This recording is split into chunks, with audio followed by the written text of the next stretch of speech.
Hey now, today we're going to take a look at Linko from Ravensburger. And despite the fact that there is a Sonic the Hedgehog looking links on the box and on all of the different cards, this is actually a pretty abstract, unthematic card game. It's all about putting out different sets of numbered cards in front of you and putting out a set with enough cards and of a high enough number that you might be able to snatch cards from other players. Your ultimate goal is to get rid of all of your cards. In fact, that's one of the game-ending triggers when someone empties their hand of cards, because every card that you have out on the table is worth a point, and every card you had to hold on to is worth negative points. Let's go ahead and take a brief look at how it's played, then we're going to come back. I'll let you know what I think.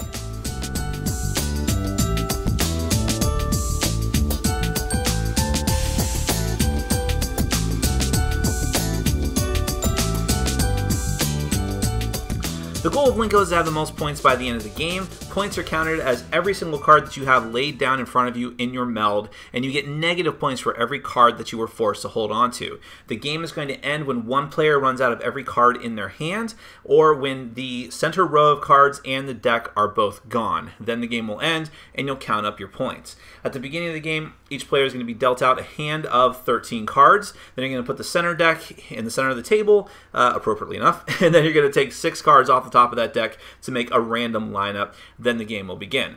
Now this deck consists of 13 different cards. There's cards numbered 1 through 13, and there are 8 of each of those cards for a total of 104 cards. There are also the Joker cards, the X's, that have tails instead of the cute Link's face on them. And those are wild. Those can count as any number you want when you lay them down with another set of other numbered cards in a set, or they can be played on their own and they're considered the highest value card on the table, which I'll get back to in a second. So first you'll decide who's going to be the first player, and you're going to give them this card, which is a I forget the specific name of it. Oh, it's just called the Linko card. That's what it is. So the starting player will get this, and this is going to pass on every turn. The reason for that is that you always want to keep track of who the active player is, because when you're laying down cards and checking everyone else's cards constantly, it can be kind of confusing and sometimes to keep track of who's actually taking their turn. It would become more clear if you're actually playing it. So on your turn, very simply, you're going to look at the 13 cards that you have in your hand, and you're going to lay down a set of cards. A set of cards are always 3 cards of, or I'm sorry, not 3 cards, but any number of cards of the same number. So in this case, I'm going to lay down 3 3s. It could be 1 3. It could be 2 2s. I mean, whatever you want it to be. And remember, you can always have jokers count as one of the cards in your set. Now, when there are, after the first turn of the game, you're going to have multiple players with multiple sets of cards down. Every time that you lay down a new set of cards, you're always going to lay it down on the previous ones. So the top cards are always the only one that matters. And when you lay down a new set of cards, you're going to compare those cards you just laid down to every other player's top set in clockwise order. And what you're looking for are the same number of cards and the value of the cards. So if I laid down 2 11s and there was no other player at the table that had exactly 2 cards at the top of their meld, then nothing would happen. But if there was even one player in clockwise order that had exactly 2 cards, then I would compare the numbers. So let's see if actually, there we go. Perfect example. So let's say this is player 2, and player 2 has 2 1s at the top of their meld. Well, I have 2 cards, and my numbers are higher, 11 compared to 1. So now I get to do what's called a snatch. I may take those 2 cards off the top of their meld and put them into my hand. And then that player, the player that I robbed, has to draw that same number of cards. Whenever you draw cards in this game, you can either take the cards that are face up next to the stack or draw blindly, and you can mix and match. However, these cards don't get refilled until you're finished drawing the requisite number of cards.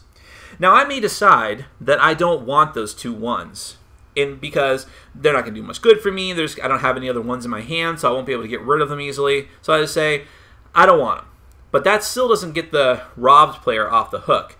The robbed player now has to make a decision. Either they can take those 2 1s back into their own hand, or they can dump these into a discard pile and then redraw. This would be an option if they just think, well, I'm not going to be able to do much with these 1s either, so I'm just going to get some new cards that might be better for making other longer different types of sets. Or, hey, look at that, I actually I'll go ahead and hold on to these because there's nothing else out there that's going to do much good for me anyways. At least I have a set of 2 cards. And then you're going to do that same comparison to every other player at the table. If no one else has exactly 2 cards out, then it won't matter. And your goal here is to set yourself up to make the biggest plays possible in your turn, to get rid of as many cards as possible in order to not only be the first one to go out, hopefully, because that means you'll be considerably farther ahead than the other players, but also have the most points out as possible. So even if you go out first, it doesn't necessarily going to mean that you're going to win. Well, I guess it probably would. But anyways, your whole goal is to dump your hand, get as many points on the table as possible, and not be stuck with as many points as possible. That's Linko. Okay, components and theme. There's no theme, so that's pretty simple. We can move on right past that. Components, not really anything to speak of. It's just a bunch of cards. The cards look good. I like the Link's faces. I wish that they were different. And I'm sure they could have done different artwork but kept them the same color so it'd still be easy to differentiate them. But I don't think they were looking to spend that much on artwork for this game. So let's just jump right to the mechanics. Mechanically speaking, this is the type of game that sits firmly in the realm of some other card games I have, unthematic card games I have in my collection, like Parade and Lost Cities, where the mechanics are very, very simple, but there's just a little bit of an edge and just a little bit of strategy to be had there, enough to make it interesting. And I do like this game. But what I'll caution you is that there's a lot of people in the 2 different groups that I played with who did not like the game because there's like no theme, and it feels a bit odd just like trying to play out sets of cards and then examining other players' cards and seeing which ones you can snatch. It's a bit of a weird thing, which I fully admit. I liked it though, and what I think I liked, but others didn't. I can understand why. But what I think I liked about it was that there's like this building up. So you're trying to put out these sets of cards, but if you just try to put out, you know, 2 13s, you're like, oh great, 13, that's an incredibly high number, no one's really going to beat me, so I'm fine, that's good. But what have you really accomplished? You've only put down 2 cards. That's not great. This is a race to see who can dump their hand first, or a race to see how many cards you can put out by the time the deck in the row of cards runs out. So what you're really trying to do is build up to the point where you can just have a huge play of cards, trying to get all the cards that you need, saving up, in kind of a rummy-esque type situation. And so this is where it gets interesting with the snatching of the cards, because you can make someone you can snatch cards from someone and literally take the cards from them or pass. Even if you have to take a bunch of cards, you might think, well, that's terrible, you're trying to get rid of cards. But if it leads to a bigger play on another turn, a play that no one else is going to be able to snatch from you before you can lay more cards on top of it and make them ineligible to be snatched, well, hey, guess what? That's a fantastic play, so you might want to do that. But if the cards the other player have are garbage and they're not going to help you, you make them get rid of them, and it sets them back a turn, although it could be giving them more of a benefit, because it's like, oh, well, great, I'll take this card and this card and this card that I need from the center row to have a bigger play myself on a later turn.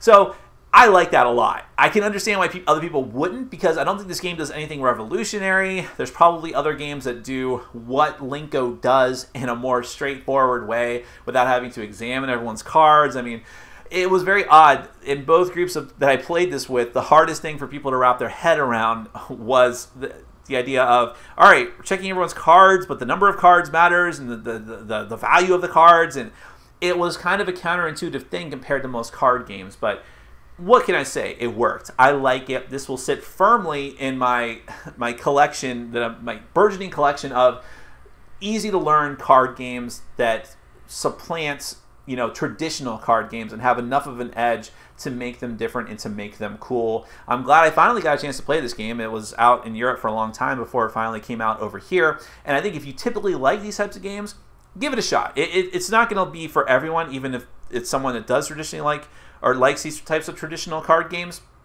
But for me, it worked. You're just going to have to see for yourself. I think you may be able to do a print and play of this pretty easily based on the cards. But I liked it. What can I say? I just wish it had better artwork.